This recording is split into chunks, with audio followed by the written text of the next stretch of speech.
la Kasbah d'Agadir Oufla. C'est le plus beau site d'Agadir. Il est classé patrimoine national protégé. La citadelle domine l'océan et la ville du haut de ses 236 mètres. Elle fut érigée en 1540 par le sultan Mohammed Shir, le fondateur de la dynastie saadienne, afin de mener le siège de la ville et pour se protéger des attaques portugaises. Le 29 février 1960, Agadir, qui comptait à l'époque 47 000 habitants, fut détruite par un tremblement de terre. Les deux quartiers d'Agadir Oufla, la Kasbah et Fonti, furent totalement détruits. Le bilan de la catastrophe est tragique, avec environ 15 000 morts. Plus d'un demi-siècle après, le site est encore à l'abandon. Éclairé de nuit, à l'instar de la colline, Dieu, la patrie, le roi, où elle se trouve la Kasbah, un site incontournable de la ville d'Agadir. La Grande Poste d'Agadir. C'est un monument historique qui a été construit peu de temps après le tremblement de terre, les années 60. Il a été conçu par l'un des architectes les plus connus de son époque, Jean-François Zévaco, qui avait été choisi par le haut-commissaire à la reconstruction d'Agadir. Ce bâtiment est l'un des symboles de modernisme de la ville d'Agadir, avec un style sobre. Zévaco a joué sur une alliance subtile entre la culture marocaine et l'art moderne des années 60, par une alternance de formes, de murs massifs et d'angles droits. À l'intérieur de la poste centrale se trouve un large espace d'accueil avec des meubles en bois, de cèdre qui ont été choisis par l'architecte lui-même, Zévaco. L'hôtel de ville. Il a été construit par l'architecte français Émile Duhon, qui est né en 1911 et décédé en 1983. Cet hôtel de ville garde le style moderniste de l'époque, notamment avec l'utilisation du béton brut, mais valorise le patrimoine de la région, puisque dans sa forme, il représente un grenier collectif amazigh, avec ses petites cases en béton. Dans ce bâtiment a été lancée la marche verte par feu le roi Hassan II. Taroudant est au XIe siècle la capitale du royaume. Annexée par les Almoravides en 1056, indépendante sous les Almohades. Elle est détruite en 1306 par les Mérinides.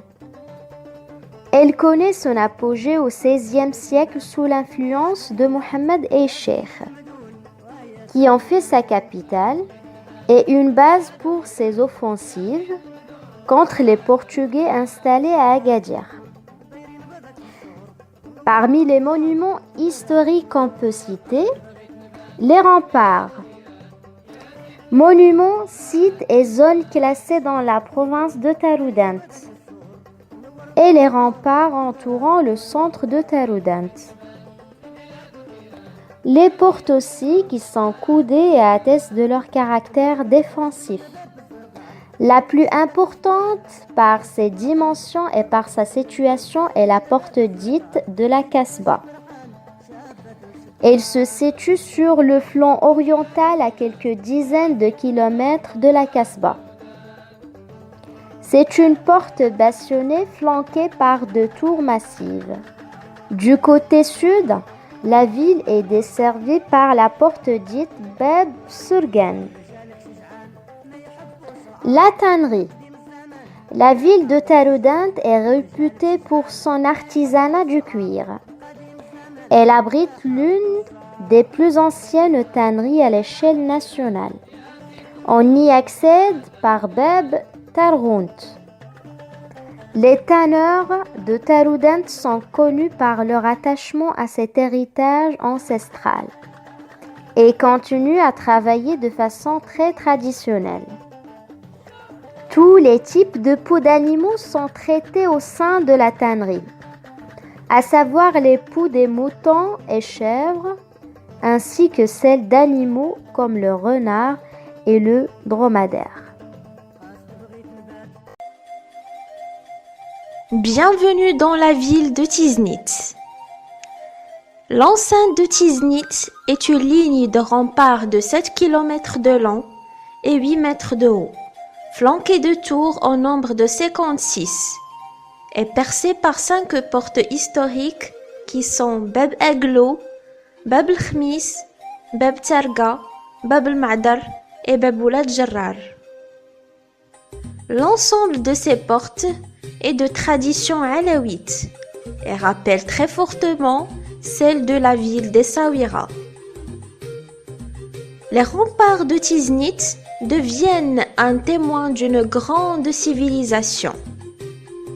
La fondation de la ville de Tiznit remonte à 1882 après l'expédition militaire du sultan Hassan Ier dans la région du Souss.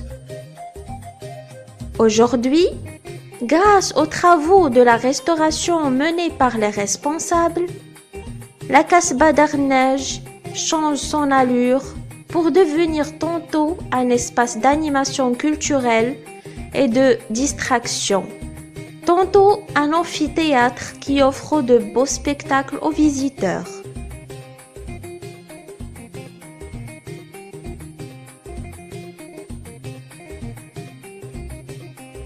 Sans oublier les belles mosquées qui font partie du patrimoine religieux de la région et qui purifient les âmes et les esprits. Elles sont construites tout en respectant les motifs de l'architecture amazighe, andalouse et arabe.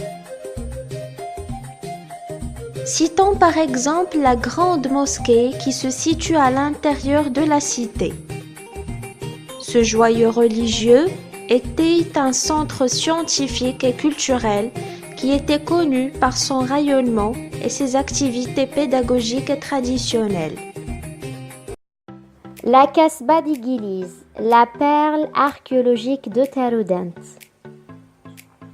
La montagne d'Igiliz se trouve à une 60aine de kilomètres de Taroudant, région Souss-Massa, dans l'Anti-Atlas, dans la commune de Tourmert. Les ruines archéologiques de la forteresse médiévale se trouvent dans une région enclavée, avec une vue à couper le souffle sur les vallées et les montagnes. Igiliz est alors un site majeur de l'histoire marocaine. Il est relié à un événement clé, celui de la jeunesse du mouvement almohade. Ce dernier a été à l'origine du plus grand empire de l'Occident musulman.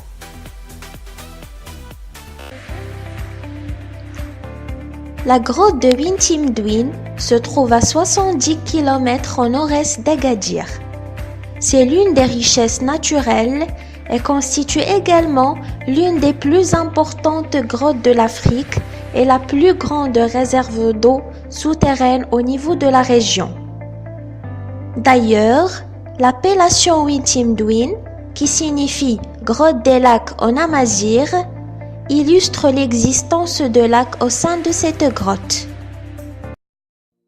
Agadir Inoummar, ou la seconde vie d'un grenier collectif de l'Anti-Atlas occidental.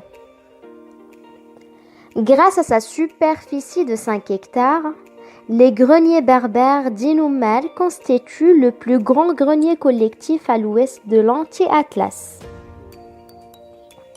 Traditionnellement, ces igoudaires permettaient aux tribus amazighes de conserver leurs biens et les denrées alimentaires. Gardés par un gardien appelé Amin, qui régnait sur ce grenier, qui prenait des allures de forteresse défensive.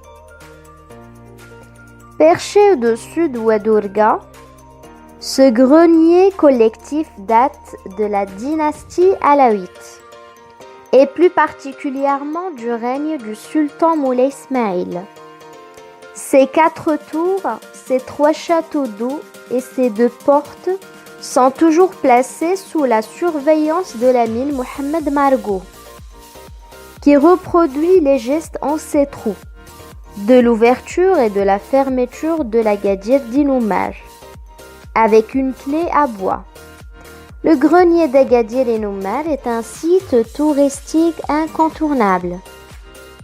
Selon le conseil régional, l'opération de restauration d'Agadir Inoumaj, qui comporte 31 chambres sur 3 étages, d'une hauteur de 70 mètres, s'inscrit dans le sillage d'une stratégie de développement et de mise en valeur du patrimoine culturel matériel et la diversification de l'offre touristique. La Kasbah Tizourgan est située à 98 km d'Agadir, entre Ait Baha et Tefraout. Cette citadelle fortifiée datant du XIIIe siècle est construite au fil du temps par les tribus locales, qui viennent tailler les pierres de cette colline qui servent à la construction de moulins. Tizourgan, qui signifie moulin en berbère. Un village né avec un petit qsar, des maisons, un Agadir, qui est le grenier collectif dans lequel les villageois gardaient leurs récoltes, leurs provisions et leurs biens, mais aussi une prison. Les remparts protègent les villageois de l'envahisseur et on y accède par une seule porte massive dotée d'une tour.